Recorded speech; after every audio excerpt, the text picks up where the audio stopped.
Hi, I'm Nigel Bradshaw. I'm the co-owner at the moment of Netley Lodge. I think anybody who has a house like this is a custodian, but we are the owners of it. It's passed on to another who hopefully will love this property as my wife and I have. It's late medieval. It has had a Georgian extension. Its early history was it was owned by the Drummond and Chamberlain family. They were the wealthy landowners here. They had all the lands here. There was a couple of farms, they owned them all. And the first compulsory purchase act was when they built the military hospital, the biggest building in the world when it was built. And that is how long? 5 minutes walk from our grounds. That is no longer there. But Netley Village grew up because the village had to have people to support the hospital, so houses were built. And the Chamberlain family had to sell it, and they were absolutely furious that the government had taken this massive land on the Solent foreshore. Now, it stayed with them right up to 1926, when it was finally sold privately. Since then, there's only been about 6 owners. And just to go back to that medieval period and late medieval period, and when the Chamberlains had it, it passed into different generations. We're now talking around Georgian times. They actually owned the abbey, and they charged a penny a visit, and they were the first people to commercialise the abbey. Now, we know Jane Austen visited it. She used to come to Southampton because she preferred it to Bath as a spa. Can you believe? But that is so unimaginable now. So she would come across, and I think the Chamberlain family put the Georgian wing on because it was tenanted. Tenants would never have been able to afford that Georgian wing. And if you look at the front of the house, it's all made with the stone from the abbey. We know that. That's a fact. It's hickledy-pickledy stone. When you look at the Georgian wing, it's beautifully dressed stone. They wanted it to look fantastic from the side. Why? We know also, my researcher has found it. There's a whole research book, by the way, on this house I've had done. My researcher found there was a direct line from the Georgian room straight to the abbey, a path. So more proof, I think, that the Chamberlain family used it for entertaining. I cannot prove that. My researcher had another idea, but I think my idea is better. It's a fascinating fact. But now let's go back. Let's cut to when it was finally sold in 1926. It was Tankerland Chamberlain was the last Chamberlain. He died, and they said, let's get rid of it. They sold a number of properties. It was sold at auction at Dolphin Hotel to the Powell family in 1926, Americans. And you think 1926, what the hell is America's going? It's going bankrupt. It's the Depression. But they were extremely wealthy, and why? They were into oil. They survived all that, and they had contacts with Fawley, so they came across to do business with Fawley, and they had it for many, many years. And my researcher found a little old lady who was she was the youngest daughter of the head gardener. And I managed to talk to her in a care home here. Her memory was going, but her long memory was pretty fine. And I said, I think her name was Alice. And I said, Alice, can you tell me a little bit about the Powells? Oh, yes, I can tell you a little bit about the Powells. Mr. Powell was a lovely man. And you know, my first day of school, my dad said, Mr. Powell will take you to school in his Bugatti. Can you imagine that now? An English establishment family wouldn't think of doing that. But because they were American, I think they didn't care the same way about status. And I said to Alice, can you tell me how many people worked here? And she said, oh, yes, I can. Well, it was my father who's head gardener, and there were 2 under gardeners, there were 4 parlour maids, there was a nursery maid, a cook, and a butler. Oh, goodness me. I said, so Mr. Powell must have had a big family. Oh, no, it was just Mr. and Mrs. Powell and their son, Charlie. I mean, They must have been wealthy. They put in the servant's bell. It's a late servant's bell, the servant's ring, and every bell still works. It's really quite unusual. When we bought it, the agent that we bought it from said he'd never ever seen that anywhere before, that every single one works. And you can ring a bell, like you can ring a bell in this room here, and a lot of the bedrooms, and they will. So it's quite good to have a bit of fun around that too. And the Powells had it for many, many years. And there's lots of interesting people that we know had it afterwards, but that's all in the book. It probably has 6.5 acres. It has 3 of parkland. Parkland is a strange phase, but in all that, I quite like calling it parkland. It sounds rather grand, but it was always called parkland, so in my head I call it parkland. And there's 3.5 acres of forest, and some of it really ancient forest, which predates Victoria Park. So hence, we have some ancient trees. I mean, really, there's a twin oak, which I adore, is not that old, and that is lit from the orangery. You can see that at night when you're having supper, you can actually look across and see it. But as you go deeper into the wood, there is a beech tree, which is 300 years old, and it takes 4 of you to give it a good hug. And it's quite fun, just putting your arms around it and giving it a hold. When we bought it, the kitchen wasn't to the standard that my wife and I like, and my wife is a fantastic cook as well. And there was a huge tree as you come into the drive. It was a totem because it was dead. And the previous people decided just to leave it. They thought it looked good. We didn't like it at all. So we took it down, and in fact, the stump is still there, the stump of it, or it's like a table. Now that is where our kitchen came from. We took it down, we had it processed.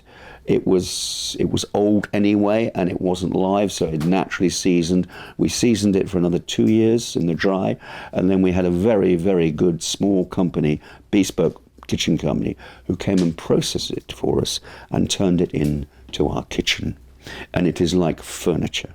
It's extraordinary. It's going nowhere. And it has all the modernity of soft close. It feels good. They've even made 3 separate Georgian-sized trays. They're beautiful. So that if you want to dine in the orangery, you can use the trays and walk straight through without having to bend anything. And it's beautiful. And then to cap all that, I once came across a piece of granite, which I thought was I thought it was marble, because granite tends not to have too much colour or interest. But this piece of granite, it came from a tributary in the South America, in fact, the Amazon. And it's the bed of a river, and it's got all these stones. And you look at it, and it's a piece of art in itself. And when we tried to research it, we found one piece in Belgium and had it over to put on the top of it. It's double thickness. It is absolutely beautiful.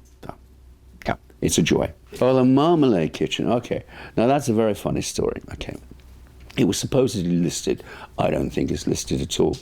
The agent we bought it from said, "Oh, you know, every rather grand house has a marmalade kitchen." I thought, "Oh, I didn't know anything about that," so I thought, "Well, I'll research it." I could find no house with a marmalade kitchen. It didn't exist. So when I'm back to that little old lady again, a question I asked her, I said, "Alice, tell me, do you know anything about the marmalade kitchen? Nobody seems to know anything." "Oh, yes, I can tell you about that. That's really interesting.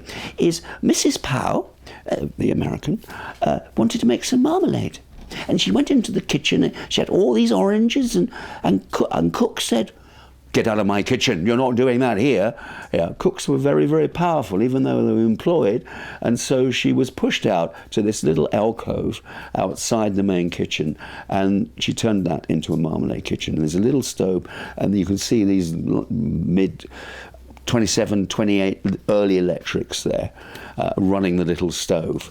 It's quaint, quirky, and totally individual to here. There's no marmalade kitchen anywhere else. The medieval door. Well, we're pretty certain that came from the Abbey, so it could be certainly 800 years old. It's double bolted. It's double planked. It's a beautiful piece, and people see they can't believe this door. It's got the witch's mark at the bottom. In Elizabethan times and pre-Elizabethan, there will be little marks to stop the witches and the bad spirits away. It's very faint, but you have that at the bottom of the door. And another little funny story, there used to be, Alice didn't tell me about, but I managed to find a lady who lived here in the 40s, and she came over. She now lives in France. She's quite elderly, but she was a young girl. And she said, do you know, Nigel, there was a local bobby. In the days there was a local bobby to go around the village, and the local bobby used to come here, and he would knock on the door, I don't know, once every 6 weeks, and say, I've just come to check on that door that was stolen from the Abbey, just making sure it's still there and isn't going anywhere. I see it's in your care. And it was a joke that they had between them. And he'd come in and have a beer or something. It was an excuse for him to come in, which is rather nice too. A little story, yeah. The train carriage bathroom, yeah. Now, this is interesting. We've done all the bathrooms. All the bathrooms are very high standard. There's just a little point to make that for a house of this lineage to have superb bathrooms. Now, my wife and I, it was the one bathroom that we hated most, okay? All that we didn't like any of the bathrooms, so we changed them all. We really didn't like this bathroom. Almost without exception, everybody who comes here likes this train room bathroom. It's a 30s railway carriage, 40s railway carriage, converted into a bathroom. There is the toilet, all wood, it says engaged, is an electric shower.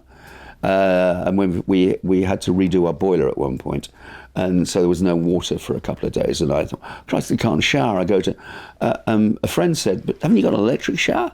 We'd completely forgotten there was an electric shower there. And I thought, I don't want to go in there, but it actually works very well. And it's fascinating little, and we've done nothing to it. Somebody might want to change it, but people will love it so much. And that was the butler's quarters. The butler used that bathroom, and his bedroom was just a little bit off it. Yeah.